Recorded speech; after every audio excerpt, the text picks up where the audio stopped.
right, we're going to be doing the Lesson 8 practice problems from Unit 4 of Algebra 1, Imagine Learning Illustrative Mathematics.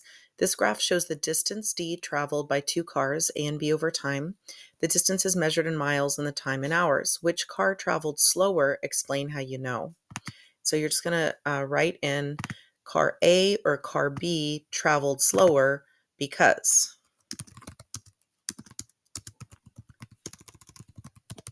Well, car A traveled slower because the slope is less steep.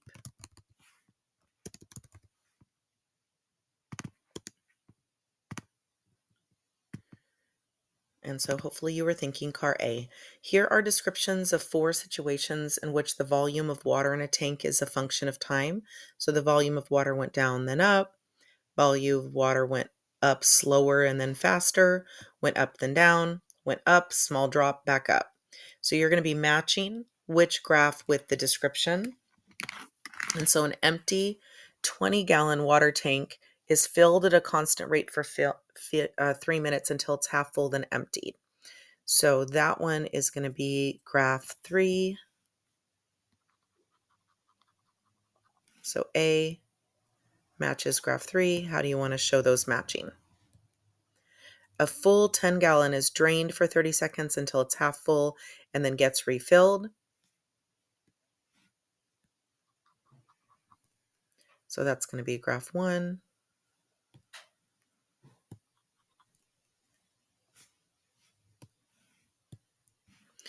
A 2,000-gallon water tank starts out empty. It's being filled for 5 hours, slowly at first and then faster. So that's going to be graph 2. And then an empty 100-gallon water tank is filled for 50 minutes. Then a dog jumps in and splashes around, letting 7 gallons of water out. The tank is refilled after. So that's going to be graph 4. Who knew that a dog was jumping in the water tank was going to be our graph? Interesting. Okay. Claire describes her morning at school yesterday. Entering school on the first floor, walked up to the third floor, stayed in my class for an hour, then had an hour-long class in the basement. After they went back to ground level and sat outside. So you're going to sketch a possible graph from the height as a function of time. So entered on the first floor, had a long hour class, entered on the first floor, then walked up to the third floor, stayed for an hour, had an hour-long class in the basement, and then after I went back up to the ground floor and stayed. So something about going below that axis for the basement, but you do something about going up to the third floor, staying there for a little bit, going back down below that ground level for the basement, staying there for a little bit, going back up. So you sketch out a graph there. Tyler filled up his bathtub, took a bath, then drained the tub. The function gives the depth in water. These statements describe what the water level in the tub was doing over time. So B of 0 equals 0. B of 1 is less than B of 7. So we need to go up 7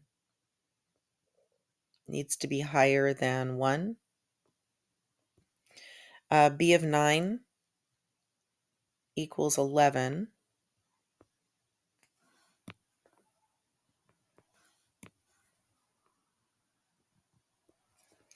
B of 10 equals B of 23.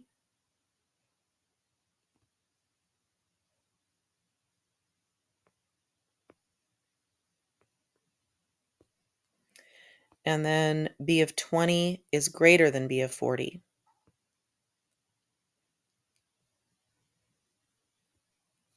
So we're watching the water level go up, stay flat, and go down. Something like that. You can make yours go all the way down to drain to 0. Okay, go ahead and sketch out your graph somehow using the information on the left on that homework problem. 2 functions are defined by these equations. Which has a greater value when x is 3.9? So here they're just asking you to plug in an input of 3.9 into each function and see which output is greater. So grab a calculator and do the first one.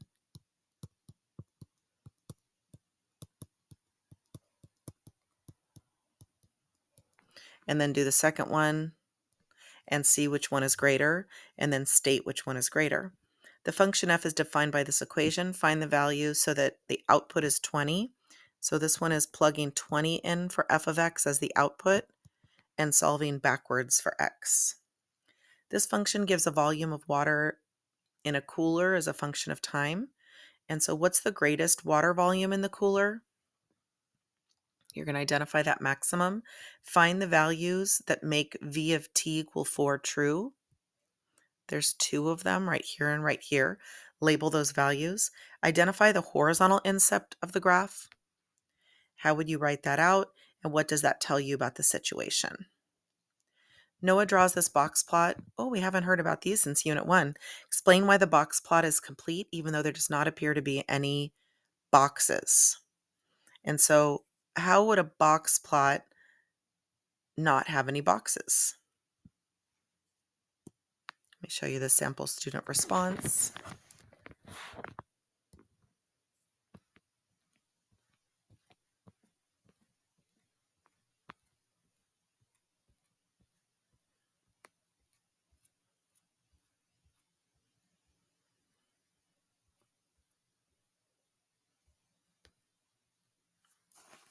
Since the measure of variability is 0, it means that the first and third quartiles or values are the same as the median.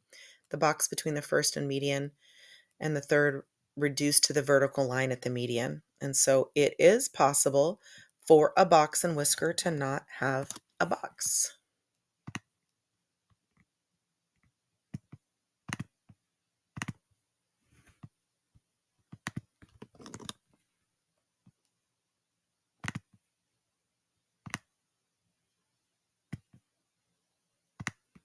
All right, finish up the rest of those and ask your teachers if you have any further questions on that homework. We are done.